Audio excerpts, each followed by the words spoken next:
just because we get The Who around. made their name back in the 60s as the wild men of rock, often smashing their instruments about in the course of their concerts. In the milder-mannered 80s, they've changed, they say, merely smashing a guitar outside the Hard Rock Cafe today for the benefit of assembled hacks, and for charity too. The bits will be sold off later. Then, to the lowest noise levels probably ever heard inside the Hard Rock Cafe, they held a press conference.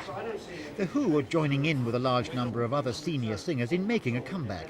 The Everly Brothers, the Bee Gees, Paul McCartney, the Rolling Stones, all are buckling on their corsets, loading themselves up with Grecian 2000 and going on tour again. So why the Who too? Well, I suppose it must be coincidence. Possibly it's the 25-year cycle.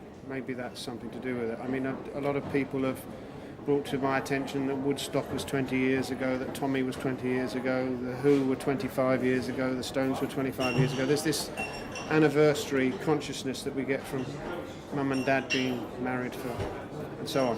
When I started to examine what those 25 years meant to me, I was actually very surprised how important it was and how precious it was and how much I wanted to celebrate it.